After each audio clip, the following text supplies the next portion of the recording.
Earth Angels! Kamusta? Welcome back to Pinay Angel Tarot. This reading is a love message for no specific sign. This is for anyone, kahit ano man ang zodiac sign mo. General love reading, kaya maaaring mag-resonate o hindi. Pero pag nag-resonate, i-comment nyo para alam ko. Kamusta kayo, guys? Comment person para alam kung nanonood kayo. Tingnan natin ang energies na connected sa'yo sa love life mo. And stay tuned kasi mamaya meron akong announcement sa after ng reading natin. Okay, tingnan natin ang unang mensahe. Birds, child, clover.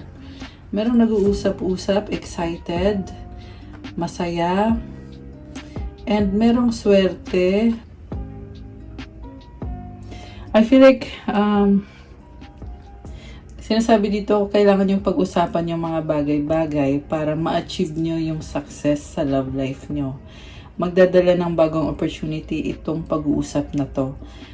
And kailangan mong mag-adjust sa sitwasyon. Kailangan go with the flow para ma-achieve mo kung ano yung purpose mo talaga. Ayan, so communication is the key. Yan yung mensahe para sa'yo ngayon. Okay, tingnan natin from the tarot. Nga pala, kung kailangan nyo ng gabay in case nag-resonate ang reading na to at kailangan nyo ng more information, pwede kayong mag-book ng private reading services ko. Message lang kayo sa Facebook page ko, Pinay Angel Tarot, or sa Viber or sa WhatsApp para mas mabilis. Nasa description box po yung contact details ko sa ilalim ng video na to. Okay, so yung unang card, tingnan natin. Oh my gosh, the Death card. So, malaking transformation. Isang sitwasyon na sobra kang nahihirapan. I feel like tinatry mo yung best mo. Pero for some reason, nabibigatan ka. Okay. Sa bottom of the deck, Page of Cups. Ngayon, merong opportunity na ino-offer sa'yo na posibleng magdala ng pagbabago. Pero, hindi ka pa ready eh. And,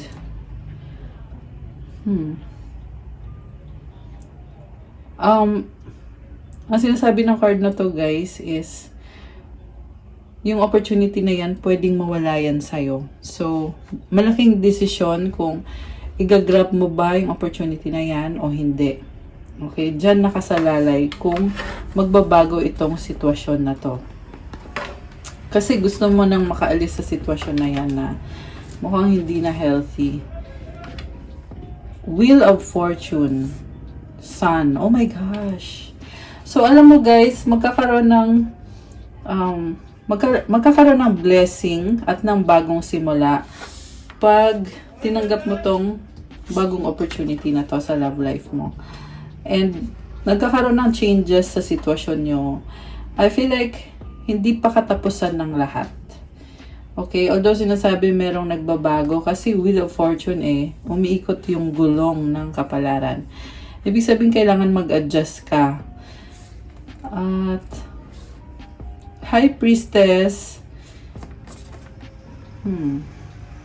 makukuha mo naman yung blessings pero mahabang process kasi to, kaya mukhang pinipili mong manahimik sa ngayon. Okay, lagay natin dito yung mga cards. So, may energy dito ng Scorpio, water sign, Cancer, Pisces, Scorpio, Leo, and Pisces, although this can be any sign. So, itong pagbabago na to, magdadala ng malaking blessing. Parang na-feel ko ngayon, gusto mong baguhin agad-agad itong sitwasyon na to.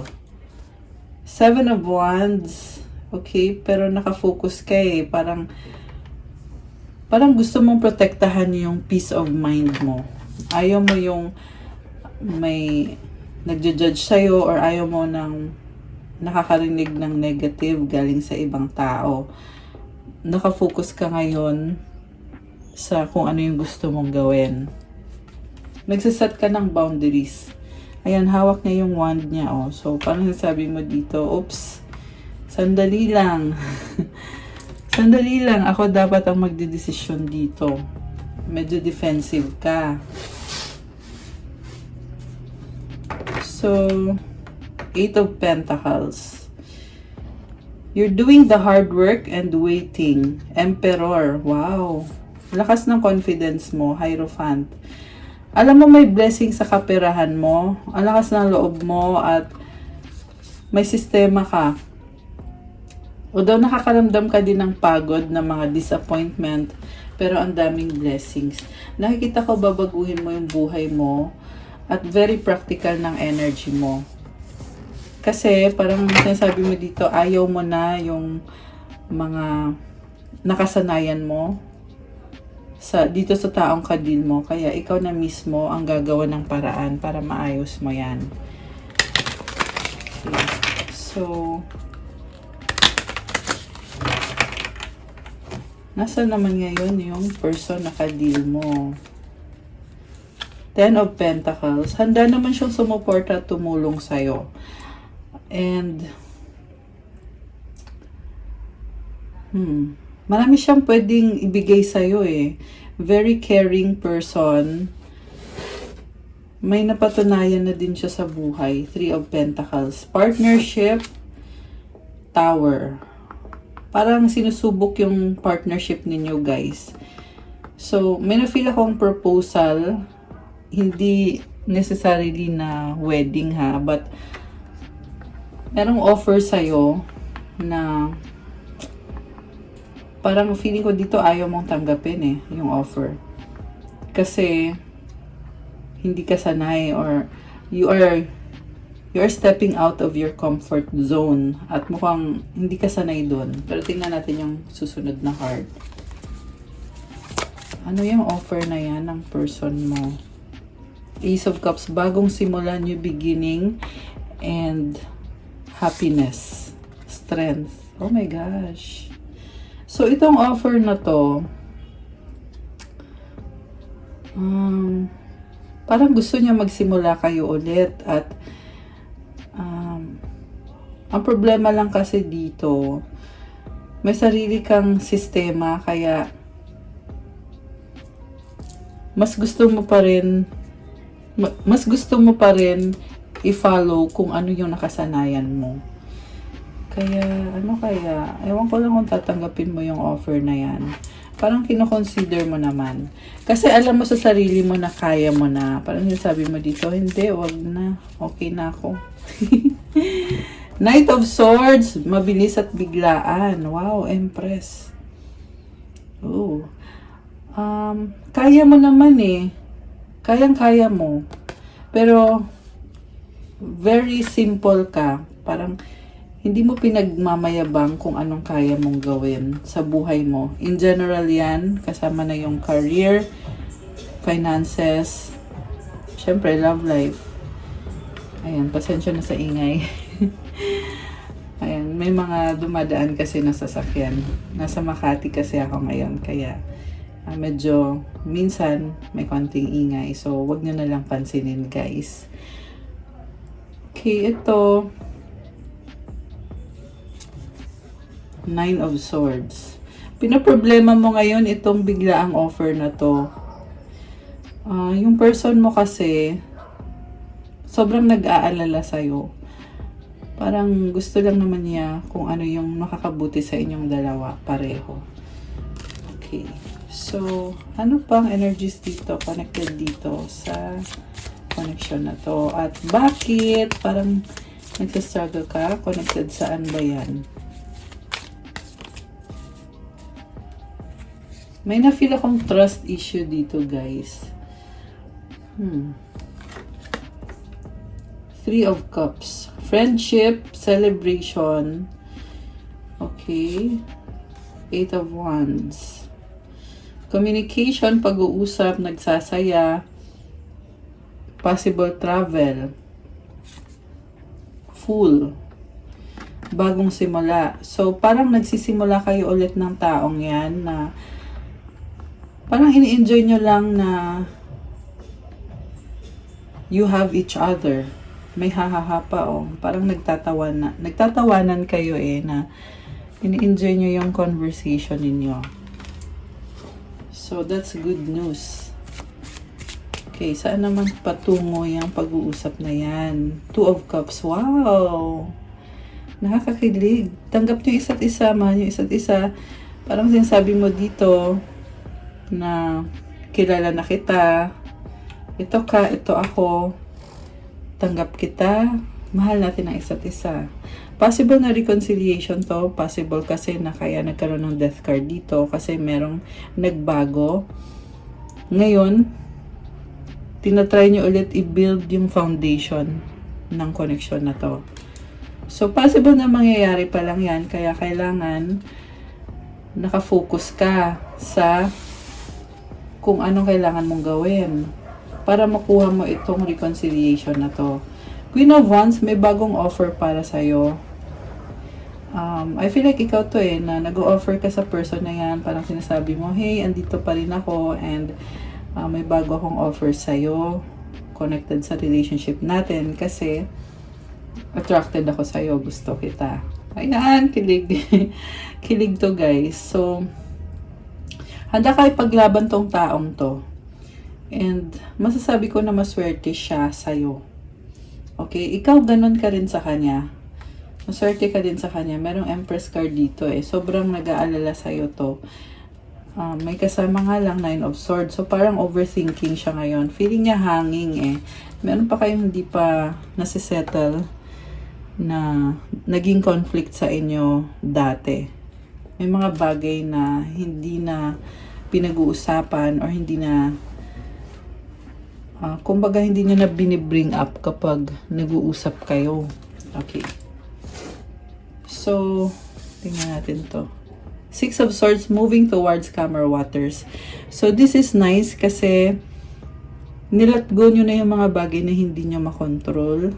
And this time, more optimistic na yung naiisip nyo tungkol dito sa connection na to.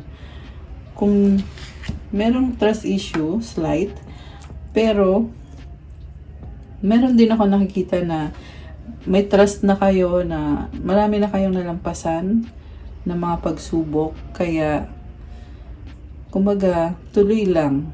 Ipagpatuloy nyo lang kung ano yung lalim ng connection na meron dito. Ayan, may dagat kasi kaya malalim itong connection na to, guys.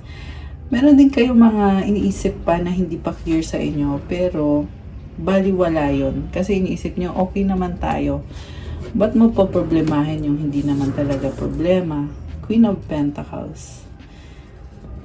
So, ngayon parang iniisip mo, kailangan ko nang ayusin ang sarili ko kasi okay na kami ng taong yan.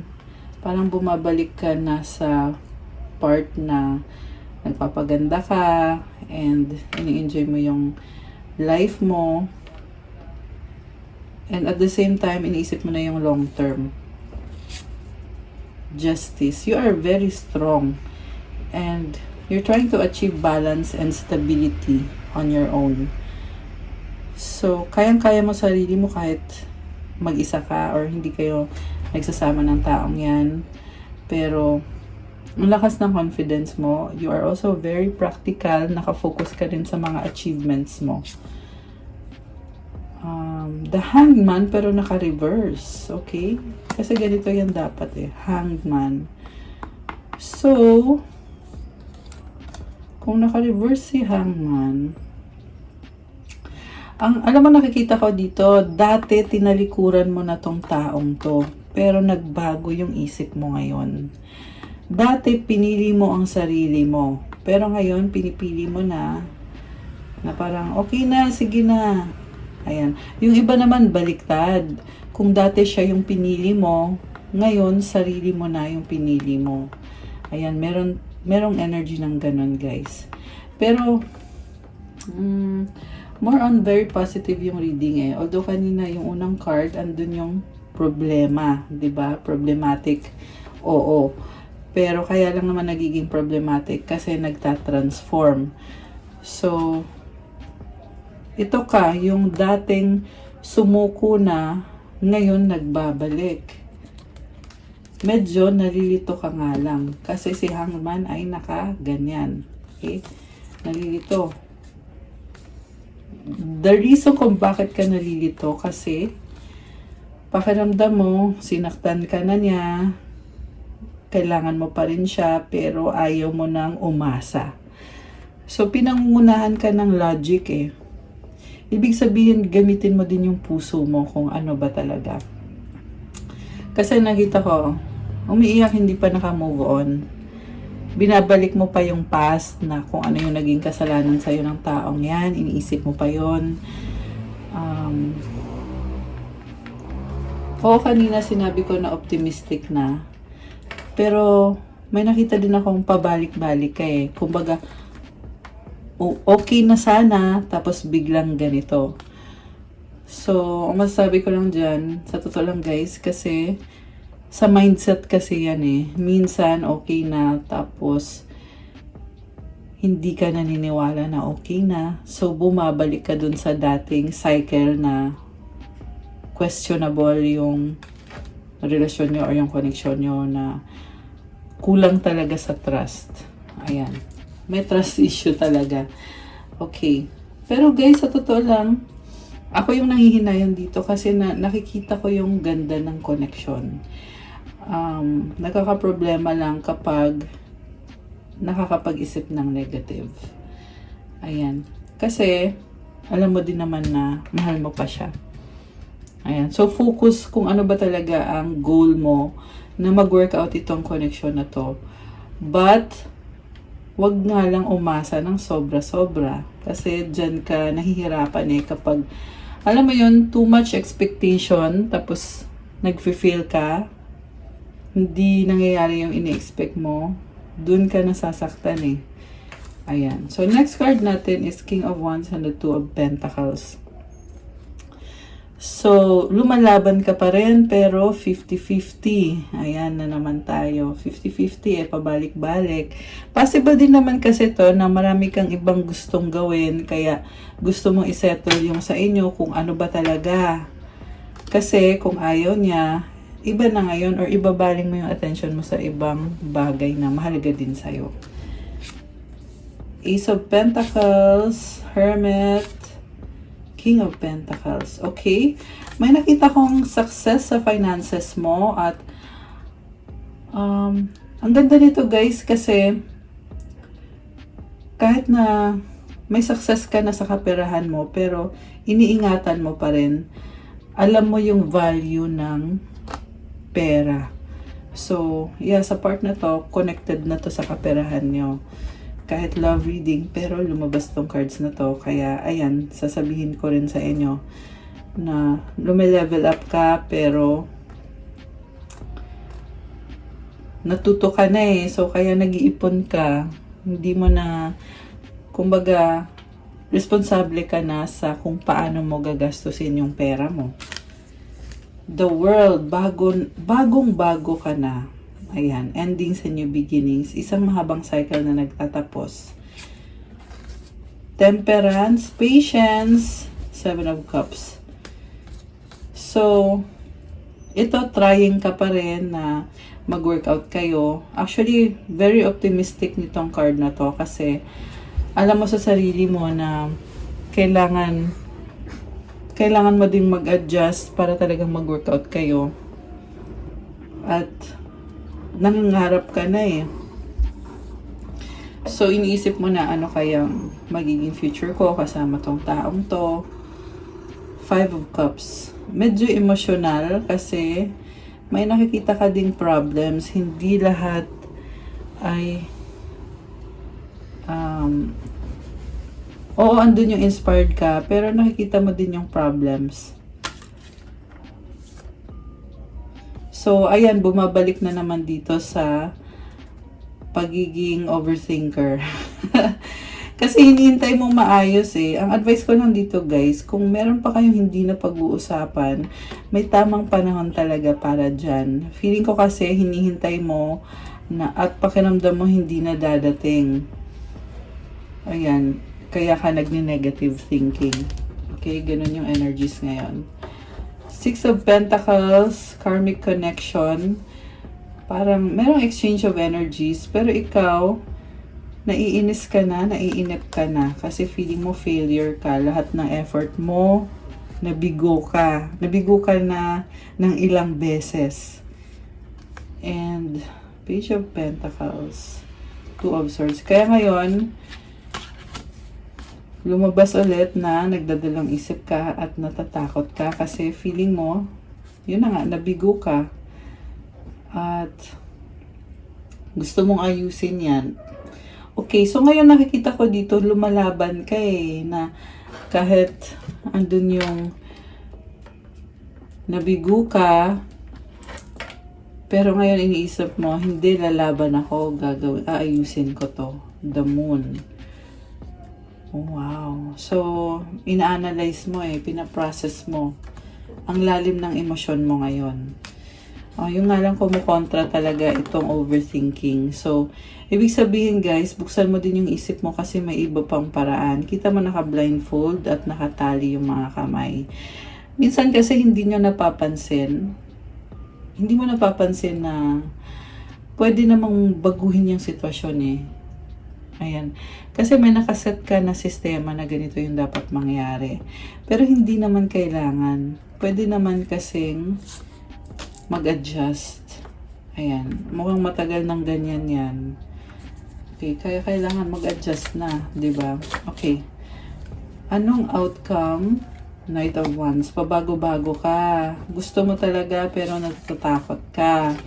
Ace of Swords, breakthrough. Nakita ko dito, ilalaban mo yan. Ipupursue mo tong taong to. Sa totoo lang, makukuha mo naman pero ang tanong, gagawin mo ba? Kasi pinipigilan ka ng fear mo. Ayan. Yung fear mo talaga, kinokontrol ka. Anong gagawin naman ng taong kadil mo? Anong gagawin niya? Six of Wands, tatanggapin ka naman niya. Makipag-ayos naman sa'yo. This is a very positive card. It means victory, success, harmony, and balance. Chariot. Oh my gosh. Alam mo, kung ano yung gusto mo, gusto din naman niya. Gusto din niya. Kaso lang may nakita ko na parang ang daming tao sa paligid niya. Kaya posible na yung attention niya, parang hindi 100%. Four of Cups. Oh, sabi ko na Pero meron dito, mukhang merong ibang nagkakagusto sa kanya. Ayaw naman niya. Ayaw niya. Maraming humahanga sa taong to. Ayan, ayaw naman niya. Pero malaki yung pangarap niya. Kaya babaguhin niya yung sarili niya at i-ready niya yung sarili niya. Marami kayong memories ng taong to na gusto niyang balikan. Nahihirapan siya kasi pakiramdam niya, ang laki nang nawala sa kanya nung nagka-problema kayo. Sobra siyang na-stress. Ayan.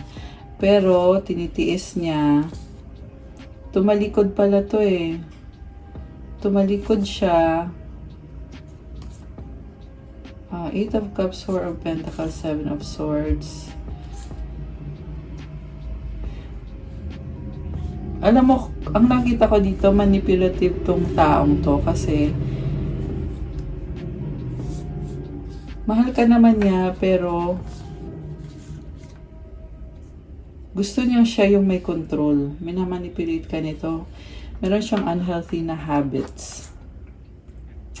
Tsaka parang dinidedma ka niya. Okay. So, Page of Swords, Ten of Cups. Mayroong curiosity. And ikaw pa rin yung happiness niya Ikaw pa rin. And yun nga lang parang na-feel ko gusto pa rin niyang mapag-isa. At kontento naman siya sa buhay niya. So, okay, may nakita kong pagbabalikan.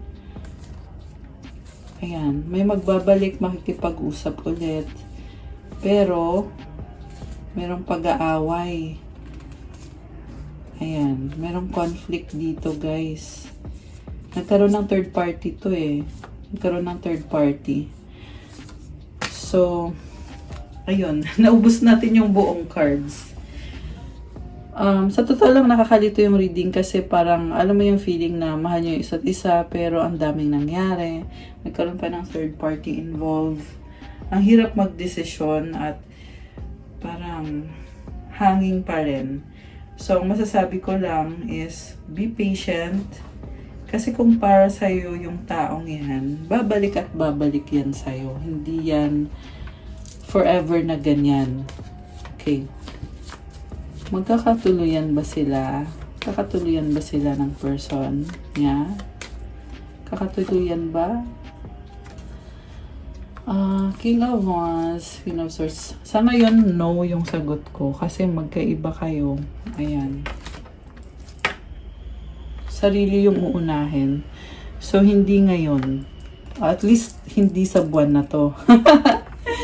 Ayan. Hindi sa buwan na to. Tsaka yung isa sa inyo, galit pa. Galit pa. Combination talaga yung energies dito eh. Merong, alam mo yon, merong nagmo-move on na kayo, na magkakaayos na kayo, meron nagmamahalan kayo, tapos, ayun, meron din ng mga unhealthy habits, unhealthy patterns, merong stress, at yung iba, merong third party. So, sa iba lang yun guys ha, pero may nakita din ako kasi kanina na may ibang nagkakagusto sa kanya, pero ayaw naman niya. Kumbaga parang front lang niya na may iba na ako. Ayan. Pero, mas okay pa rin na unahin mo yung sarili mo. Hindi yung lagi kang nag-aabang sa taong yan. Kasi the more kasi na pinipilit, the more din na hindi, alam mo yon, hindi nangyayari. So, focus on yourself, surrender, and let go. Okay. Kuha tayo ng cards connected sa manifestation mo. Anong energies ang connected sa manifestation ng viewer natin? Oh my gosh. Lumabas ulit yung Death card. King of Candles. Okay, isa-isahin natin.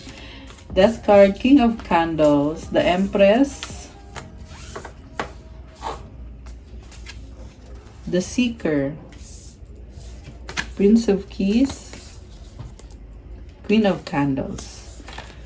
So, meaning, ang laking transformation, lumalaban ka pa rin dahil mahal mo siya, magsistay ka pa rin dyan, na feeling mo sa sarili mo, nagmumukha ka ng tanga, kaya natatakot ka na rin. Pero sa huli, mag-a-adjust ka dahil gusto mo talaga yung taong yan. At merong wish granted. So, sa tamang panahon, si universe ang magsasabi kung kailan. Okay? Kasi nafe-feel mo na makukuha mo ulit yung taong yan, magiging parte ulit yan ng buhay mo. Pero, hindi pa nangyayari sa ngayon. Kasi star energy din to na parang, kumbaga, wish mo siya, pero sa actual, hindi mo pa hawak. Ayan. So, it's a process. Nakita ko magsasacrifice ka dahil talagang gusto mo lang siyang andyan. Gusto mo lang siya na maging parte ng buhay mo. Okay. Gusto mo mabas ng card na to. King of Elixirs. Mahal ka din daw niya. Pero alam mo yung pagmamahal niya kasi sa'yo, parang na-feel ko dito. Teka ha. Kuha ko ng isa pa. Hindi siya vocal eh. Hermit. Ayan, sabi ko na eh. Tinatago-tago niya. Emperor. So, possible na twin flame kayo. Okay? Hindi naman lahat. Hindi lahat. Pero kasi si Empress ka, si Emperor siya. So, itong si Emperor, mahal ka niya. May mga problems siya. And Prince of Talismans. Mabagal eh. Mabagal yung movement. So, mukhang hindi pa yung ngayon yung tamang panahon para sa inyo ng taong yan. Anong mga gustong sabihin niya sa'yo ngayon na hindi niya masabi?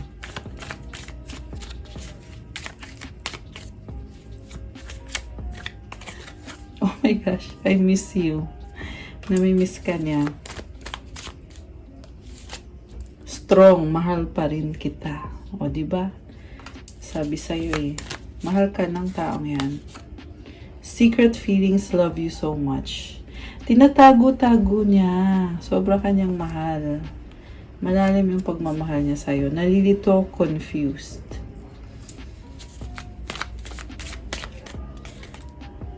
Pabalik-balik eh. Pabalik-balik kayo eh, kaya nalilito. Umaapoy love, passion. Ayan. May attraction pa rin talaga. Hindi nyo maitanggi. Nag-iisip. Anong iniisip? Friend zone, BFF. Guilty, nagkamali. So, baka nagkaroon siya ng iba. Ayan. Baka yung BFF niya or yung friend niya, baka doon siya nagkamali. Oh my gosh. Yung iba may nabuntis. Possible, pwede, not sure. Or hindi sure kung nabuntis nga ba niya. Yung iba lang yan, guys, ha? Paulit-ulit sa isip. Usap tayo, talking. Okay. Okay, kuha din tayo ng messages from this deck. You hurt me. I have so much things running in my head. Overthinking eh. Love me. Oh my gosh. I pray about you. Wow. We have to unite. See? Gusto ka pa rin ng taong to. Ito. I long to be with you.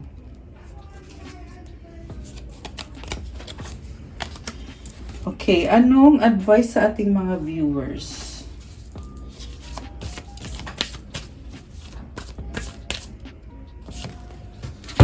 Okay. Kuha tayo ng wish card. Isipin niyo yung wish niyo ngayon. Isipin niyo yung wish niyo ngayon. Tingnan natin ang kasagutan.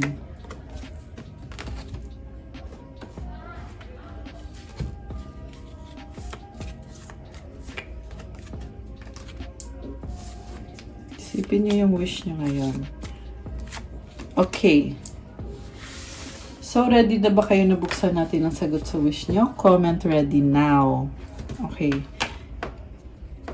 So, ito bubuksan ko na, guys. Huwag na natin patagalin. Huwag na natin antayin lahat ng comment nyo. Okay. Ang sagot sa wish mo ay... Ay, hindi pala yan. Yung time yan. Ayan, yes! I love it. Kung kailan mangyayari ang wish mo within the next few weeks. At ang advice sa'yo, peaceful resolution. Magkakaayos din kayo. Wow, guys. Guys! Alam mo, natuwa ako. Natuwa ako dito. Kasi kanina, ramdam ko yung struggle eh. Napabago-bago. Alam mo yun, medyo magulo. Pero dito sa wish mo, nag-yes siya sa'yo. Abang-abang lang. Okay, yes, within the next few weeks, peaceful resolution. Ayan, guys. Advice para sa'yo is gratitude. Find just one thing that you feel grateful for right now and let that gratitude pour through your body. It's a healing balm like the warmth of the sun. Isipin mo yung blessing na dumating na pinagpapasalamat mo, malaki man o maliit. At i-feel mo yung pagpapasalamat na yan sa buong katawan mo. Kasi i-heal ka niyan at bibigyan ka ng warmth or bibigyan ka ng positive energy. Ayan. Okay, guys, that's what I have for you for our love message for tonight. Thank you so much for watching. I-like nyo na tong video na to. Comment kung nag-resonate ba or kung ilang percent nag-resonate. Kung 100%, 50%, o kahit 10%, i-comment nyo pa rin, guys. O kung hindi mo nag-resonate, i-comment nyo para alam ko. And kung bago kayo, please subscribe para updated kayo every time na may bagong reading. And hit the notification bell. So, yung tungkol sa aking announcement, gusto kong magpasalamat sa inyo kasi nag 4 years po ako itong channel na to dito sa YouTube. This channel, Pinay Angel Tarot, noong January 5, 2024. So, 4 years na po tayo. 4 years na itong channel na to. Thank you sa inyo guys. At dahil dyan, ito na, sasabihin ko na yung anniversary surprise ko. Magkakaroon po ng free tarot reading via video call, 30 minutes for 2 persons, and 15 minutes for another 2 persons. Kasi 4 years na, kaya 4 winners will be chosen. Ang gagawin mo is, syempre, mag-subscribe ka dito sa aking YouTube channel. Follow my social media accounts sa Facebook, sa Instagram, kung may Instagram kayo. Invite 2 persons na mag-subscribe. Send me proof sa aking social media account na meron kayong 2 friends na nag-subscribe dito sa aking YouTube channel. So, i-PM nyo ako, mag-send kayo ng screenshot at isang entry yon kasi magdodraw ako ng winners kung sino yung 4 na yon. At yung winners ay ipopost ko doon sa Facebook, doon sa Instagram, pati na rin dito sa YouTube community. Tingnan nyo sa description box, nakalagay dyan yung Facebook ko. Dyan nyo i-PM sa akin yung mga entry ninyo. Pwede din sa Instagram. Andyan na po lahat sa description box yung mga contact details. Pwede rin naman sa Viber or sa WhatsApp. So, ang tanong, sasali ka ba? Comment yes kung sasali ka. Kasi nakapag-comment kayo, so pasok kayo. Pwede kayong mag-send sa akin ng proof na meron kayong 2 in-invite na mag-subscribe. And also, kayo mismo nag-subscribe kayo at nag-follow kayo sa mga social media accounts ko. Comment yes. And abangan nyo yung post ko sa Facebook. Okay? At sa Instagram. In a few days, mag-a-announce ako kung sino yung napili. Kaya, bibigyan ko kayo ng time para magawa niyo yun. Okay, ayan. Sa ngayon, comment yes. So, siguro bibigyan ko lang kayo guys ng 10 days para makapag-submit ng ng entry nyo. Okay, at abangan nyo kasi ipopost ko din naman ulit sa social media ko kung ano yung instructions. Pero pwede na kayong mag-send ngayon. Ayan. So, everyone, comment yes, yung mga sasali, 4 lucky winners. So, that's all for tonight. I hope na natuwa kayo sa aking announcement ng anniversary surprise. Alam ko kasi na maraming gusto nito ng free private reading. So, ngayon kung gusto niyo naman ng private reading na sigurado kayo, syempre, magpa-book po kayo, may bayad po yun. Mag-message na lang din kayo sa akin doon sa social media account ko or sa Viber or sa WhatsApp para mas mabilis. Visit my Instagram to see my post tungkol sa mga crystals kung gusto niyo mag-start ng crystals journey ninyo. Ayan. Thank you so much, Earth Angels! Have a good night. God bless you. Stay safe. I'll see you again soon. Thank you. Thank you. Love you guys. Bye! Thank you. Thank you.